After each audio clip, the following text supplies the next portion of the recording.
नमस्कार. आपल्या सगळ्यांचे महाराष्ट्र सोशल न्यूज चॅनलमध्ये हार्दिक स्वागत. चला वळूयात एका नवीन बातमीकडे. आजची बातमी.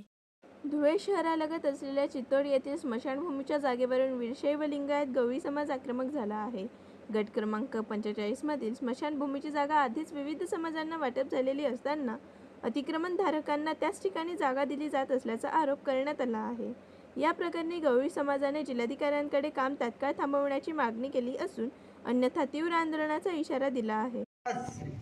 चितोड गावाला स्मशानभूमी आमची गवळी समाजाची आहे. तिथं आयुक्तांनी असं कळलं, आम्हाला तर काही माहिती नव्हतं. आम्हाला कळलं की त्यांनी तिथं अतिक्रमचं बोललं आलं JCB आला. तर आम्ही JCBला आठवायला गेलो तर JCBवाला म्हणतं की आयुक्तांनी JCB पाठवला आहे. आयुक्तांनी JCB पाठवला तर आम्ही मग JCBला थांबवण्याची कोशिश केली तर JCBने थांबवलं नाही. तर आमचे तिथं मूर्ती वगैरे ते JCBने प्रेत बाहेर निघून गेलं आहे. आमच्या भावना दुखावल्या आहे. तर मग आम्ही धर्मयुद्ध आमदारकडे चालल्या गेलो की बा तुमला बी निवेदन द्यायचं. तर धर्मयुद्धाचं आमदारचं म्हणणं झालं 3 महिन्याकरता मामला ते टाकायचं आहे.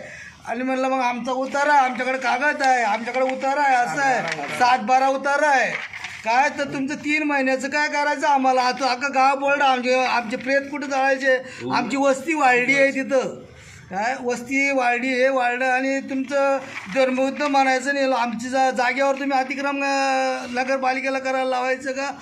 आणि तुमचं तर तुम्ही तर आमदार आहे, तुम्ही तर हे काय सांगायचं आम्हाला? आमदार असताना बी काय आमदारकडे आमची मंडळी पंचमंडळी गेली, आमचा अपमान सारखं केलं त्यांनी.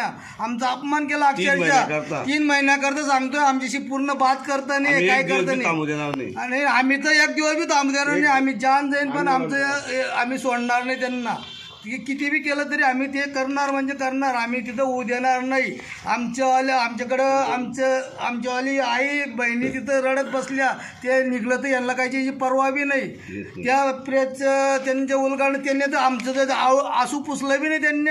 ते आमच्यावालं तिथं प्रेत पडलेलं होतं कोरलेलं, त्यांनी आसू सगळं पुसण्याची कोशिश नाही केली. उलटं उत्तर दिलं की 3 महिन्याकरता आम्ही करतोय.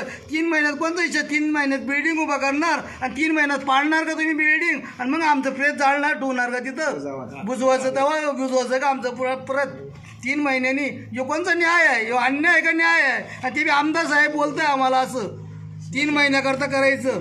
बातमी आवडल्यास चॅनलला लाईक व सबस्क्राईब करा व दररोज अशा नवनवीन बातम्या पाहण्यासाठी चॅनलला फॉलो करा. धन्यवाद.